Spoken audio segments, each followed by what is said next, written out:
जब जीवन हमारे सामने अपने सबसे कठिन प्रश्न रखता है कि मृत्यु क्या है, कहाँ जाते हैं हम मरने के बाद, क्या सब कुछ समाप्त हो जाता है, तब श्री कृष्ण का ये वाक्य हमें अंधेरे में रोशनी की तरह मार्ग दिखाता है कि आत्मा न तो जन्म लेती है और न ही मरती है, ये अमर और अजर है।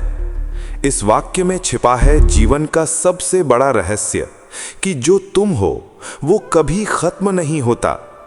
जो तुम हो वो शरीर नहीं, आत्मा है।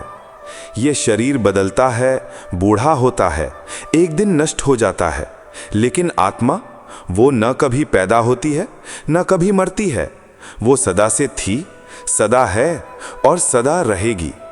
सोचिए, जब कोई हमारा प्रिय चला जाता है हम टूट जाते हैं। हम सोचते हैं सब कुछ खत्म हो गया, लेकिन क्या वास्तव में ऐसा होता है? नहीं।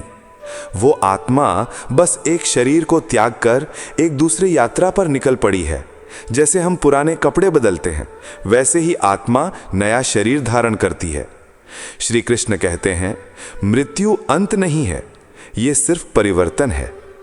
अगर हम इस सत्य को समझ लें तो मृत्यु से डरना बंद कर सकते हैं। हम समझ सकते हैं कि जीवन सिर्फ एक पड़ाव है, एक स्कूल जहां आत्मा अनुभव लेती है, सीखती है और फिर आगे बढ़ती है।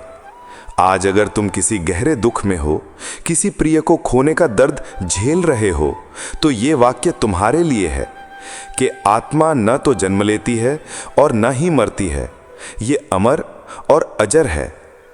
तुम्हारे अपने तुम्हारे साथ ही हैं, बस एक दूसरे स्वरूप में, एक दूसरे आयाम में।